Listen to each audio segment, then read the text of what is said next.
कोण राहिलं तर नाही ना पुण्याला विकेंडला.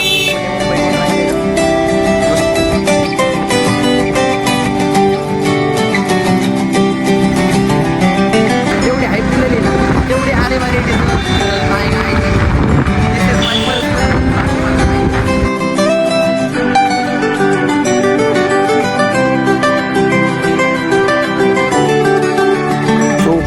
रामकृष्ण हरी मंडळी, स्वागत आहे तुमच्या सगळ्यांचं कोकण सिरीजच्या पार्ट 2मध्ये. सो आत्ताच एक 11:30 वाजले उठायला. रात्री थोडं लेट झालं होतं झोपायला म्हणून 11:30 वाजता उठलो आणि आत्ता फ्रेश वगैरे होऊन मंदिरातच चाललेलं आहे. त्यांचंही वाट आहे, पण पुढं काय होतं आहे नक्की बघा.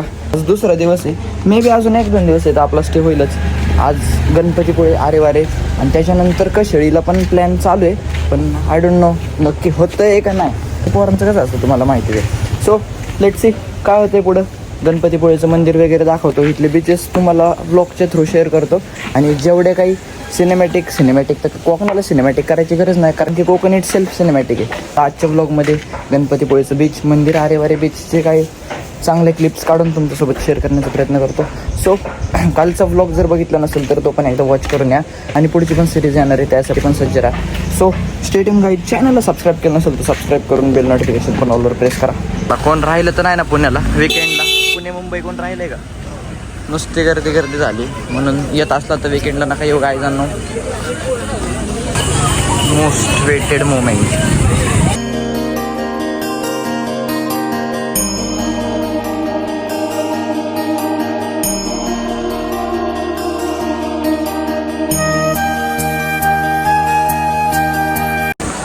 सो गाईज, शनिवार रविवार आल्यामुळे एवढी गर्दी बघायला भेटते आणि समोर तुम्ही बघू शकता समुद्र पण दिसतोय. आणि ॲक्च्युली खरंच दिवेघर वगैरे तिकडच्या साईडपेक्षा गणपतीपुळे किंवा वेंगुर्ल्याच्या साईडचे बीचेस लय सुंदर आहेत. आता मी तुम्हाला ते पण दाखवतो. मंदिरातच एक तास होणार आहे. कशेळीचा पॉईंट मला वाटतं फेल होतं, कॅन्सल होतं आय थिंक.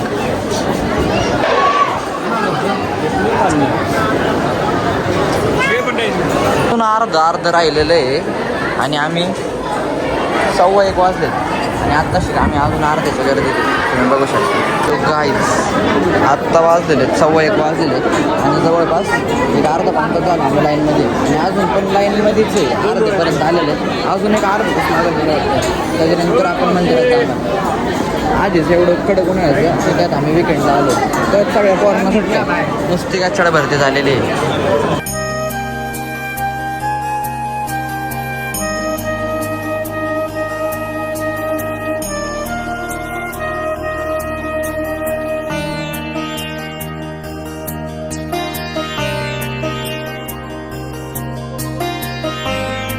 गाईज रिलीफ भेटला होता जरा, इथनं म्हणलं संपले लाईन, पण इथं अजून एक लाईन आहे, तिकडं अजून एक लाईन आहे. आत्ता वाजलेले आहेत 1:15 वाजलेले आहेत. मे बी इथं आपल्याला 3-3:30 होतीलच. सो होप लवकर व्हावं, दर्शन लवकर व्हावेत, बाकी काही इच्छा नाही.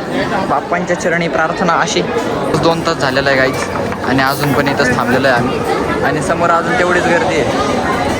हां, 2 वेळा आंघोळ गेलेली आहे आज आणि इथं थांबल्या तुमच्या भावाने इथं 10-15 बाटल्या भरून दिलेल्या आहेत लोकांना. तेवढं पुण्याचं काम पण केलेलं आहे.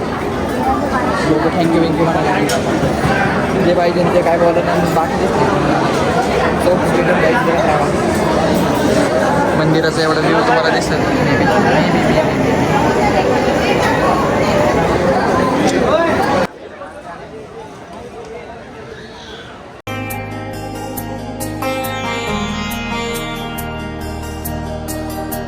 गाईज 2 तास लाईनीत थांबल्याच्या नंतर दर्शन झालेलं आहे आणि दर्शन पण होऊन इथं बाहेर साधे फोटो काढायला पण जागा नाही आहे. म्हणजे एवढं काय आज विकेंडमुळे एवढा प्रॉब्लेम असेल नाही, पण काय चालायचंच काय विषय नाही. आणि नेमका विषय काय होता, आम्ही एवढं थांबलेलं लाईनीत, आम्हाला लगेच पण यायचं होतं. आम्हाला VIP पास पण भेटत होतं पर पर्सन 500. म्हणलं काढून जाऊन दर्शन घेऊन येतो, एवढंच वेळ वाचून. पण आमच्यात the less you pay the more you learn अशा तत्वावर चालणार होतं आम्ही, पण काय बाप्पाने लगेच त्याचा इन्स्टंट रिग्रेट करून दिला. जाऊ द्या, चालायचं बराच वेळ झाला तर लाईनीत वगैरे थांबलेलं, बाहेर जाऊन जेवण वगैरे करू. सकाळपासून नाश्ता पण नाही, काय चालायचं स्टेडियम बघत राहावं. तर गाईज माझे शब्द पुरे पाडतायत गाईज तुम्हाला सांगायला की इकडे ऊन नाही आहे. आम्ही आज दिवसातून 4 वेळा आंघोळ गेली. पांड्याने 3 वेळा गेले, सकाळी 9 गेले. श्रावण भाऊने 3 वेळा आंघोळ केली आज आणि मी 4 वेळा. रूमवरून आंघोळ करून आलो नाही तर 3 वेळा घामाने आंघोळ झाली. काय सांगतो तुम्हाला. आणि एक स्कॅम कसा आहे, आम्ही म्हणलं मंदिरात जायला पलीकडून लाईन असेल आणि मंदिराच्या बाहेर जायला पण इकडनं लाईन आणि इकडच्या लाईनीचा व्यू बघा. इकडे एक कुत्र पण नाही जात नाही, सगळे इकडनं येतात. पण इकडनं जायला पण रस्ता आहे. म्हणून कधी गणपतीपुळेला आलात ना, लाईनीत थांबण्यापेक्षा दुसरे मागच्या साईडने गेला तरी तुम्हाला दर्शन बरोबर व्यवस्थित होतं. म्हणून मागच्या साईडने जावा. 2000 years later. Let's view check out guys, check out. म्हणून कोकणात या. कुठला बीच आहे आय डोंट नो. इथं तुमको इथं माहिती देणे को नाही आया माहिती, मेरे को खुदीच को माहिती नाही मला. पण दिसायला भारी वाटते म्हणून बाकी खालचं पण बघू शकता. स्टेट येऊन चाललं आता. अरे बारे दाखवतो तुम्हाला. अरे बारे हो. तर फायनली मंडळी आत्ता वाजलेले 4 वाजायला 10 मिनटं बाकी आहेत आणि आम्ही सकाळचं जेवण आत्ता करतोय. म्हणजे ॲक्च्युली कोकणात यायचं निगेटिव्ह पॉईंट माझ्या मनात मानला ना, म्हणजे जेव्हा मला 100 99 वेळा जावं वाटतं आणि 1% जो असतं ना माझ्या मनात की नको, ते खाण्याच्या हालामुळेच. आणि ॲक्च्युली विषय काय आहे आपलं, तर तुम्हाला माहिती की मी नॉनव्हेज खात नाही आणि आता माझ्यामुळं पोर आज व्हेज खायला लागली. आम्ही 10 दुकानं उलटून आलो पण आज 10च्या 10 दुकानात आज व्हेज जेवण नव्हतं. असं शॉर्ट झालेलं आहे. पण जाऊ द्या, काय चालायचं. आलो आहे सध्या अरे बारे बीचच्या 1-2 किलोमीटर अलीकडे. जेवण वगैरे करतो. 4 वाजता तुमचा भाऊ जेवण करतो म्हणजे बघा. आता पुढं जायचं आहे. अरे वारेवर तुम्हाला सगळे पॉईंट वगैरे दाखवतो. स्टेडियम सबस्क्राईब करून टाका.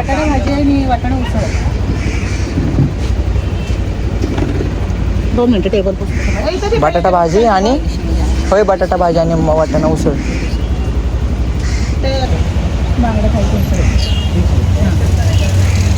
डबल येतो, सिंगल हवा असेल तर 300 तुमच्या बजेटचा विषय आहे का? मला वाटतं माझ्यामुळे खात आहे. थम्सअप पण द्या अर्धा लिटर. थम्सअप अर्धा लिटर. काय जण जेवणे को थांबा थांबा पण जेवणे को थांबा थांबा तिथं होती बटाट्याची भाजी आणि आम्ही पेप्सी आणायला गेलो पुढं आणि त्या दुकानाला विचारलं भाज्या कशाच्या आहेत. ते म्हणलं मटकीची भाजी, मेथीची भाजी आणि पनीरची भाजी भेटेल म्हणलं तुम्हाला थाळी. आम्ही त्या हॉटेलमधनं उठून दुसऱ्या हॉटेलमध्ये गेलो तर मग मेथीची भाजी ऐकलं तुमचा भाऊ तुम्हाला माहिती आहे. लगेच म्हणलं इथलं कॅन्सल हॉटेलमध्ये जाऊ आणि तिथं गेल्यावर ते भाऊ म्हणतं मेथीची आणि पनीरची भाजी नाही भेटणार तुम्हाला, दुसरी भेटेल. तिथनं पण निराश होऊन आता परत चाललेलं आहे. म्हणजे दुसऱ्या जास्त गोष्टी की आम्ही सनसेटला आपण कश्मीरमध्ये जातो वाटतं. बाकी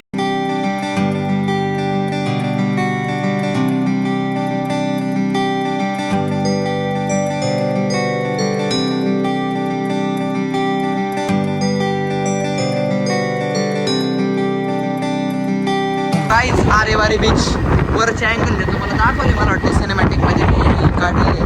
पण आहे ऑसम व्ह्यू आहे. पण हाच आरे वारे कोकणाला डिफाईन करत नाही. म्हणजे जेवढी याला हाईप दिली आहे ना इंस्टाग्रामवर. मी मध्ये रत्नागिरीला गेलो, रत्नागिरीला काय बेल्ट आहे. तो बेल्ट एवढं पण काय असा हाईप देण्यासारखा बेल्ट नाही. त्या बेल्टला म्हणजे सूर्यकुमार यादवला ठेवलं म्हणत नाही, हाईप नाही. इंडियाचा कॅप्टन करून ठेवलेला आहे. अशी सिच्युएशन झालेली आहे. म्हणजे असं नाही की वाईट वगैरे, पण जेवढी हाईप दिलेली ना तेवढी आरे वारे डिझर्व करत नाही. काय दिस इज माय पर्सनल मत, बाकी मला नाही.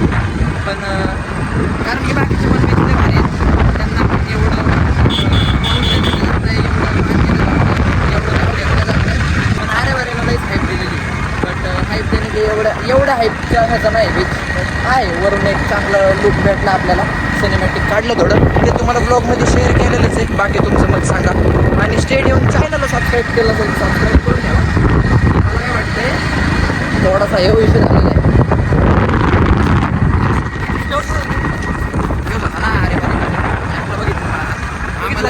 आम्ही मॅपला बघितलं अरे वारे टाकून की नाही अजून पुढं असेल, पण तोच बीच होता. आम्हाला वाटलं एवढे हाईप आहे म्हणजे बीच पण नाही भारी. जाऊ द्या, ठीक आहे. जेवण करून आता कशेळी बीच जेवण करून आता कशेळी बीचला जातो. सो गाईज कोकणात येत आहे. पेट्रोलची टंचाई आहे म्हणून पेट्रोलला टाकून घ्या. बाकी पेट्रोल भेटत नाही सांगते. 200 रुपयाच्या वर पेट्रोल भेटत नाही. आम्ही कालच 350 रुपये लिटरने 10,000 लिटर भरलंय सगळ्या गाड्यात. आणि आता आम्ही कुठे राहतो दादा? आपण कुठे आहे आता? रत्नागिरी शहर. दादा भाऊ मार्गदर्शक आहे आमचा सध्या. आम्ही सगळं दादाच्या नियोजनावर आलेलो आहे. आमचं काहीच नियोजन नाही आहे आणि एवढं भारी आलेलं आहे आम्ही आज पण मज्जा आली. सकाळी कितीला उठलो आपण? एकटाच उठून फिरायला गेलो होतं 6 वाजता. आम्ही उठलो आणि 12ला उठलो. फिरायची आवड आहे भाऊला. काय आता चालायचं. आम्ही 12ला उठलो, भाऊ 6ला सगळं फिरून आला. गणपतीपुळे कशेळी पॉईंटला जाणार आहे. कशेळी पॉईंटला सनसेटला दाद्याचे फोटो काढायचे आम्हाला. दादी एकट्याचेच काढ बरं का. हे दादे एकट्याचेच काढ सगळ्यांचे. आम्ही फोटो काय नाही काढणार, फक्त आम्हाला दादाचे फोटो काढायचा मेन मोटिव्ह आहे. सो स्टेडियम गाईज बघत राहा. चॅनलला सबस्क्राईब केलं नसेल तर सबस्क्राईब पण करून टाका. आणि आता जेवण करायचं आहे पहिलं आम्हाला. राहू माझ्यामुळं तुम्ही व्हेज आज खाताय ना, आज तुम्हाला व्हेज नाही. सगळं माझ्यामुळं करतोय, म्हणजे एवढं प्रेम आहे जीवाभावाचं. होय दादे, एवढं चिकन आवडणारा माणूस तू. माझ्यामुळं आज व्हेज खाणार आहे, पण भाऊला व्हेजच भेटत नाही. जाऊ द्या, चालायचंच. पहिल्यांदा आता हॉटेल थांबतो, जेवण वगैरे करतो आणि देन कशेळी पॉईंटला तुम्हाला दाखवतो. सनसेटचा वगैरे असं व्ह्यू दिसणार आहे. सो स्टेडियम बघत राहा. जेवण तुमका भाऊ. काय जेवणाचा टाईम उलटून 5 तास झालं काही जण. दुसऱ्या जेवणाचा टाईम पण उलटून 2 तास झालं. चहा पाण्याचा टाईम उलटून अर्धा तास झालं. पण तुमच्या भावाने अजून काही जेवण केलेलं नाही. आता आंब्यांवर आजचा दिवस काढायचा असं ठरवलं आहे वाटतं पोरांनी. कारण की ॲक्च्युली विषय काय, आम्हाला अजून जेवायलाच पुढे आंबे खाऊन आता गोड भरतोय. फणस काय. सो गाईजांनो, यू विल सी 6:15 झालेले आहेत आणि अजून पण आम्ही नॉट हॅव्हिंग जेवण. सकाळचं पण जेवण केलेलं नाही गाईजांनो. नाही. होप सो पुढं भेटेल लवकर, कारण की आता जर नाही जेवलं ना कालच्यासारखे रेत होईल. काल झोपेमुळे झाले ना, आज भुकेमुळे. जाऊ दे, पण काय चालायचंच. एवढं थोडंफार जेवढा आनंद घेतला तेवढं इथं द्यावं पण लागतं भाई. जेवण्याचाच पॉईंट आहे कोकणात तेवढा, बाकी काही विषय नाही. सो बघूयात आता सध्या तरी निवती वगैरे लई लांब आहे. निवतीचा प्लॅन करू आपण उद्या लवकरच. ह्या वेळेस नाही झालं तर लगेच महिन्याभरात निवतीला जायला काही विषय नाही. पण आता आपल्याला जायचं आहे कशेळी बीच सनसेट पॉईंटला. आणि सनसेट होत आलाय, तुम्हाला दिसत असेल माझ्या मागं की सूर्य सगळा खाली गेलेला आहे. आणि अजून पण इथून एक 10-15 किलोमीटर आहे. तर बसलो होतो थोडा रेस्ट घ्यायला. आत्ता जे आंबे घेतले ते आंबे म्हणलं घरी जाऊन जेवणासोबत खावा. इथंच संपून टाकले, एवढे पोरांना भुका लागलेले आहेत. पण जाऊ द्या, चालायचंच काही विषय नाही. इथनं एक 10-15 किलोमीटर राहिलेलं आहे. सनसेट पॉईंटला जाऊन तुम्हाला सनसेट वगैरे सगळं दाखवतो. हे द वे तुम्हाला दिसत असेल बेकार वांगार मी, पण ॲक्च्युली मला थोडा जरा हे करून येऊ द्या. Then you will melt for me guys. You will melt for me. This is the kind guys.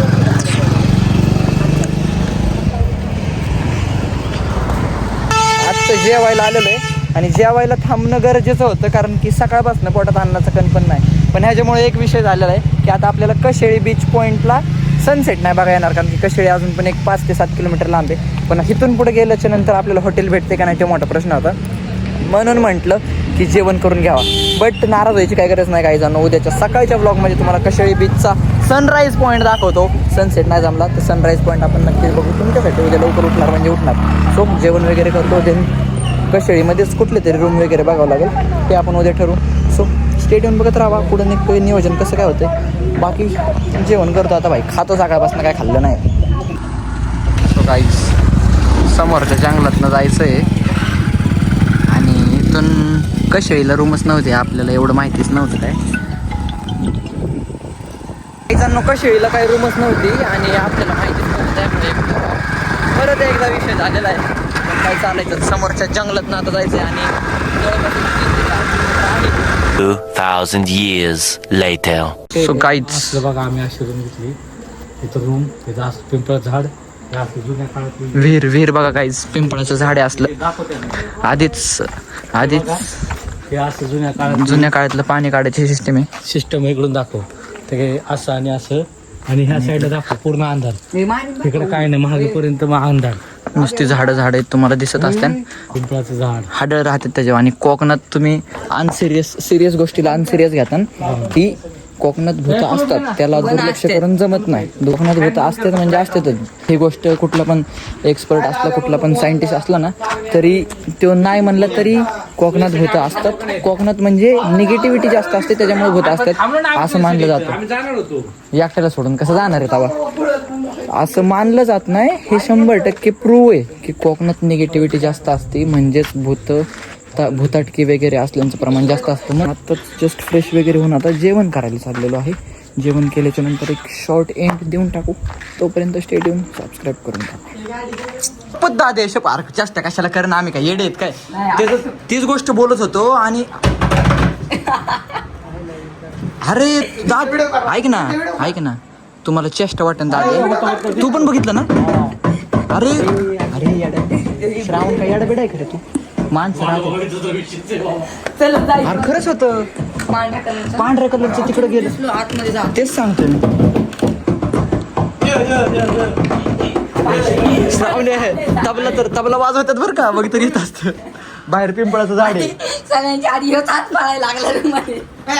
चप्पल नाही घालायला अरे मग मी काय घालू माझ्याकडे बुट नाहीये होय तुम्हाला दिसलं का असंच तू म्हणला नाही, खरंच मला दिसलं खरंच दिसलं मला. जायचं दाद्या अरे खरंच फ्लॅश नाही मारते तिकडे म्हणून शेवण माझ्याकडे करून केलेलं आहे. माझ्याकडे बुट नाहीये सोबत आता इकडे काहीतरी होतं म्हणजे पांढऱ्या साडीमधनं साडी बिडी नाही पण पांढऱ्या कापडामधनं एक ऑब्जेक्ट इकडे गेल्यासारखं दिसलं तिघांना पण सोबत दिसणं म्हणजे काही जोक नाही आणि हे काही स्क्रिप्ट बिप्ट नाही मी तुम्हाला एंटरटेनमेंट साठी सांगतोय पण ही खरी गोष्ट आहे काहीतरी ऑब्जेक्ट गेलं तिकडं अरे ते माझं बुट सिरियस गोष्ट सोडून ह्याचं काय नाही दिसलं ना चपली दाखव बरं त्यांना कुठं इकडे काय दिसतंय आता असं अंधार दिसत नाही रे 2,000 years later.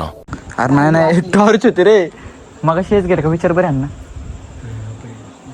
ना नाही हेच होते बहुतेक मे बी हेच होते आपण 2 मिनिटासाठी घाबरलो ना ह्यो तर सगळ्यांना कळतच गेला एवढ्या लवकर अरे दाद्या मला घाललं नाही आणि मी रात्रीचं राईड करतो थांबणी घाटात बसते बरं आण मी घालतो स्टेडियम तुम्हाला बूट घालणार का नाही मी माझी चप्पल तुला घालणार बसलं श्याम एवढे आउटफिट केलंय राव एवढं खेळ असं आता बूट दिला होता आमच्याकडे वागवायला हा मग ते बॅगेत जागा नव्हती ना चल भाऊ त्यासाठी मी तो बूट घालतो तू माझी चप्पल घाल आईस कर